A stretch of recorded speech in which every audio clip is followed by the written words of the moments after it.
मैंने आपको 5 इंसिडेंट्स बताए। क्या इन्होंने श्रीमती इंदिरा गांधी जी ने अपमान किया था 1975 में राष्ट्रपति महोदय का? क्या 1986 में राजीव गांधी जी ने क्या अपमान किया था अपने उस टाइम के प्रेसिडेंट जी का? नहीं। मुझे लगता है अगर वो अपमान नहीं था तो उसको भी अपमान नहीं कहा जा सकते। प्रेसिडेंट साहब अपने आप में कंप्लीट बहुत एक हमारे हाथ में स्टेच्यूटरीली बहुत कॉन्स्टिट्यूशनल पोस्ट है, पर एग्जीक्यूटिव पावर चीजों को एग्जीक्यूट करना धरातल पर इस देश के प्राइम मिनिस्टर को अधिकार है, काउंसिल ऑफ मिनिस्टर्स की सलाह लेके।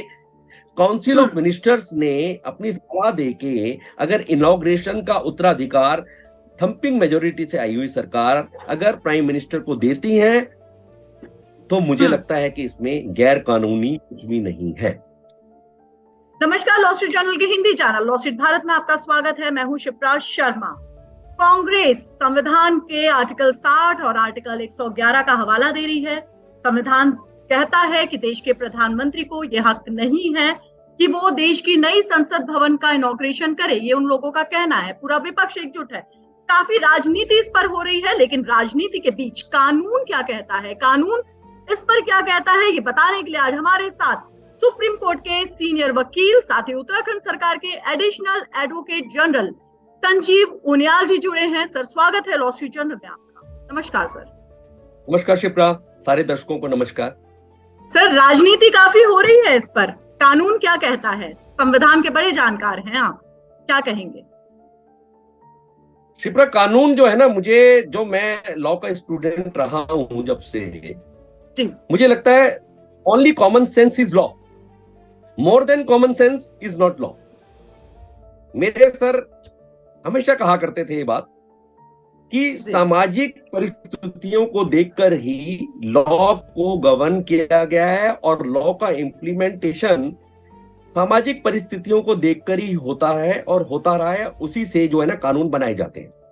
मैं सिर्फ इसमें 2 बातें कहूंगा आपको कि एक तबका, कई बार ऐसा लगता है, मैं कानून की बात तो अभी करूंगा ही, काला कोट पहना है, मैं अभी भी चेंबर में बैठा हूं अपने सुप्रीम कोर्ट में, कि एक तबका लगातार किसी चीज को घसीटने के लिए, उसको पीछे लाने के लिए किसी भी तरह के हर तरह के कदमों को उठाने की कोशिश करता है। परंतु अगर हम कांग्रेस की बात करें तो कांग्रेस ने, इंदिरा गांधी जी ने 1975 में अक्टूबर में एनेक्सी एक बिल्डिंग है संसद में, उसका इनॉग्रेशन खुद किया था, ना कि प्रेसिडेंट द्वारा कराया गया था। 15 अगस्त 1987 में इनके ही सुपुत्र प्राइम मिनिस्टर थे राजीव गांधी जी ने वहां पर संसदीय लाइब्रेरी, एक बहुत जबरदस्त लाइब्रेरी खुली थी, लाखों बुक्स हैं उसमें, उसका इनॉग्रेशन भी प्राइम मिनिस्टर राजीव गांधी जी ने किया था। उसमें कहीं भी किसी भी तरह के प्रेसिडेंट साहब का इनविटेशन तक नहीं था। और 2014 में असम और झारखंड में नई विधानसभा का इनॉग्रेशन हुआ, यूपीए गवर्नमेंट थी, और राज्यपाल जी को इनॉग्रेशन के लिए तो क्या उनको उस कार्यक्रम में निमंत्रण भी नहीं दिया गया कांग्रेस द्वारा। 2018 में आंध्र प्रदेश के पीएम ने नई विधानसभा बनाई, पर उसमें कोई निमंत्रण नहीं दिया किसी भी तरह के राज्यपाल को। 2020 में कांग्रेस के छत्तीसगढ़ में ऐसा ही हुआ, सोनिया गांधी और राहुल जी ने उसका इनॉग्रेशन किया बीइंग ए सांसद चीफ मिनिस्टर के साथ। और 2023 में तेलंगाना में सबको पता है नई विधानसभा हुई और उसमें राज्यपाल आमंत्रित नहीं थे। तो मैं आपको क्या कहना चाहता हूं, जो मैंने आपको पहली ही बात कही शिप्रा, सर, मैं वही कह रही थी कि राजनीति तो हम सुनते आ रहे हैं, लेकिन आपसे उम्मीद हमने कानून की है। कानून क्या कहता है ये जानना चाहते हैं। कानून ये कहता है कि आप 79 आर्टिकल की बात ये करते हैं। देखिए, अब मैं आपके सामने कॉन्स्टिट्यूशन ऑफ इंडिया लेके बैठा हूं, क्योंकि आपके सारे दर्शक जरूरी नहीं है कि कानून के विद्यार्थी हो, तो इसीलिए मैंने आम भाषा में उनको समझाया कि कितनी बार चीजों को अल्टा पलटी की जाती है। 74 सेक्शन की आर्टिकल की बात करते हैं, मैं उसको पढ़ता हूं जो आप उससे एक्सपेक्ट कर रही हैं। Council of ministers aid and advice president, जिस पर्टिकुलर सेक्शन का हवाला, जिस आर्टिकल का कॉन्स्टिट्यूशन में से हवाला हमारे एआईएम के चीफ देते हैं, जिसको उन्होंने मेंशन भी किया है, जिसका जिक्र आप कर रही होंगी और अपने आप को बैरिस्टर कहते हैं, वो पहला कहता है there shall be a council of ministers with the prime minister at the head to aid and advice the president who shall in exercise of his functions act in accordance with such advice। इस advice पर council of ministers को equally importance दी गई है शिप्रा।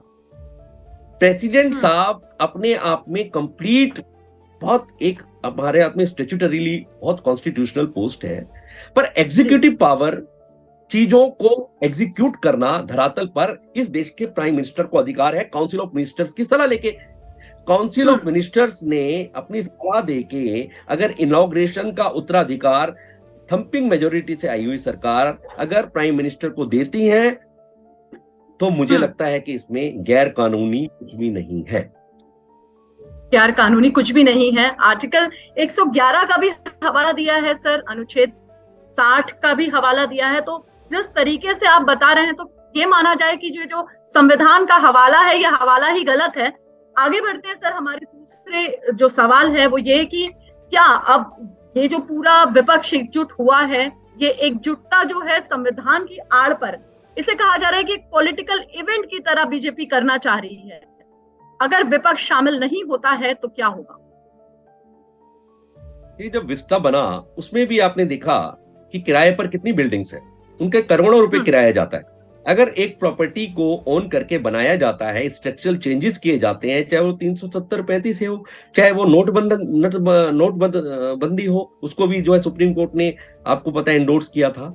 तो मैं आपको सिर्फ यही बताना चाहता हूं कि ये एक फैसला जो भी देश की प्रोग्रेस के लिए होता है उसमें सारे लोग इकट्ठे हो जाते हैं। और ये कौन इकट्ठे हो रहे हैं आपको पता है? 14 पार्टियां जो कि एनडीए के टाइम में इनके साथ थी, वो तो साथ है ही भारतीय जनता पार्टी के, वो इस फैसले में साथ है। और 28 तारीख को इनॉग्रेशन में सम्मिलित होने के लिए उन्होंने अपनी रजामंदी दी है। तो सारा ऑपोजिशन नहीं है, सिर्फ 16 है। 17 पार्टी ऑपोजिशन में है, जो 19 कह रहे हैं लोग, वास्तव में 16 है। और 14 पार्टियां ऑलरेडी, जिसमें अकाली दल भी है, जिसमें टीडीपी भी है, जिसमें कि पटना अपने जो है वो आपको पता है कि असम के, ये उड़ीसा के चीफ मिनिस्टर है। तो ये 14 पार्टियां उनके साथ है, उसमें सारा ऑपोजिशन नहीं है। मैं ये जानना चाहूंगी सर कि अगर प्रधानमंत्री महोदय के खिलाफ ये जो पूरा कुनबा विपक्ष का खड़ा है, इस पूरे जो इवेंट है, ये जो पूरा इवेंट होने वाला है इनॉग्रेशन को लेकर, क्या इस पे जो कहा जा रहा है राष्ट्रपति जी का जो अपमान की बात की जा रही है, क्या इसे राष्ट्रपति के अपमान की तरह देखा जा रहा है? मैंने आपको 5 इंसिडेंट्स बताए। क्या इन्होंने श्रीमती इंदिरा गांधी जी ने अपमान किया था 1975 में राष्ट्रपति महोदय का? क्या 1986 में राजीव गांधी जी ने क्या अपमान किया था अपने उस टाइम के प्रेसिडेंट जी का? नहीं। मुझे लगता है अगर वो अपमान नहीं था तो उसको भी अपमान नहीं कहा जा सकता। और ऐसे प्रेसिडेंट को, ऐसी जाति से ऐसी महिला को उठाकर लाना अपने आप में कितना सम्मानजनक स्थिति में लेकर आना है। उसको बुरी बुरी प्रशंसा करता है पूरा संसार। और पूरे ग्लोबल लीडर के साथ जब पूरे बाइडेन जैसे लोग कहते हैं और एल्बेनीज जैसे लोग कहते हैं कि आप बॉस हैं, हमें आपके सिग्नेचर चाहिए, तो ये तो हमारा 56 क्या 112 इंच का सीना हो जाता है हम सब लोगों का। कितने बड़े अपने आप में हर्ष का विषय है। और आप अपने देश में उनके साथ कैसा कार्य कर रहे हैं? आपने किसी ना किसी तरह से टांग खींचनी है, उंगली नहीं पकड़नी, तो न्यूट्रल रहिए। आप किसी की उंगली पकड़ के आगे नहीं ला सकते शिप्रा, तो आप किसी की टांग तो मत खींचिए, न्यूट्रल रहिए। तो मुझे लगता है कि 14 पार्टियां इनके साथ है, कोई ऐसा बहुत बड़ा कोई अचंभा वाली बात नहीं है। सब एक्सपेक्टेड था, सबको पता था। और वो चाणक्य का श्लोक मुझे शिप्रा बिल्कुल यथार्थ साबित होता है कई बार। तो यस्य नास्ति स्वम प्रज्ञा, आप तो इस टाइम फॉरेन कंट्री में बैठे हैं शायद, तो आपको बड़ा अच्छा लगेगा संस्कृत सुनकर, हर भारतीय को अच्छा लगता है। यस्य नास्ति स्वम प्रज्ञा शास्त्रम तस्य करोति किम लोचनाभ्याम विहीनस्य दर्पणः किम करिष्यति। बिल्कुल सटीक बैठता है आज के परिप्रेक्ष्य में जो आप टॉपिक है उस पर। जिस व्यक्ति की अपनी आंखें नहीं है, जिस व्यक्ति की कॉमन सेंस नहीं है, उसको बहुत पढ़ाई लिखाई का फायदा नहीं होने वाला। ये कॉन्स्टिट्यूशन उस व्यक्ति के लिए बिल्कुल फेल है, चाहे उसने 10 बार पढ़ लिया हो, 20 बार पढ़ लिया हो, जब तक कि वो अपना कॉमन सेंस नहीं लगाएगा। कि ऐसे है लगभग कि जैसे अंधे व्यक्ति के ऊपर आप सामने उसके चश्मा रख दें तो बेचारा अंधा व्यक्ति क्या देख पाएगा, लगभग ऐसा ही है। जब कॉमन सेंस ना यूज करने वाले व्यक्ति ज्ञान की प्राप्ति करते हैं तो ज्ञान को इंप्लीमेंट नहीं कर पाते, यही है लगभग। संजीव सर, लेकिन एक मौका मिल गया विपक्ष को एकजुट होने का, 2024 आ गया है, चुनाव पर इस पर क्या असर पड़ेगा? क्या बीजेपी को इसकी कुछ खामियाजा उठाना पड़ सकता है, ऐसा लगता है आपको? मुझे लगता है जिस तरह के कार्य भारतीय जनता पार्टी ने इन सालों में किए और जिस तरह से मोदी का जो है ना वो सिर चढ़कर बोल रहा है जोर पूरे संसार में, पूरे हिंदुस्तान में, गांव में, खलिहानों में, गलियों में, और जिस तरह से लोगों को तक पहुंचाए और इतनी बढ़िया जो है अपनी पॉलिसीज को इम्प्लीमेंट करके बीच में से एजेंट्स को हटाया है, एंड यूजर को एक एक पैसा मिलता है, जो ये कहते थे कि 20%, 40%, 50% तो दलाल खा जाते हैं, तो वो एक करके दिखाने वाले व्यक्ति हैं। He leads from the front, OBC समाज से आते हैं। एक माई जो है चाय बेचते थे, एक माई के जो यूटेंसिल साफ करती थी डोर टू डोर, उनके बेटे हैं।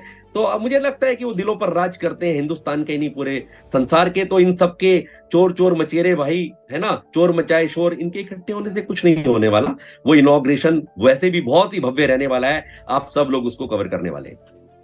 बाकायदा सर, बाकायदा आपने बिल्कुल सही कहा कि जो मोदी का जो प्रभाव है विश्व जगत में के तौर पर देखा जाए तो काफी प्रभावशील व्यक्तित्व उनका जो निकल कर आया है पिछले कुछ दिनों में। और हमने देखा, आज मैं भी विदेश में बैठी हूँ और यहाँ बैठकर मैं देख पा रही हूँ कि वो भारतीय होने के नाते सम्मान जो है हमारा बड़ा है। हमसे जुड़ने के लिए सर, बात करने के लिए बहुत बहुत शुक्रिया। धन्यवाद शिप्रा जी, नमस्कार सारे दर्शकों को। नमस्कार। नमस्कार।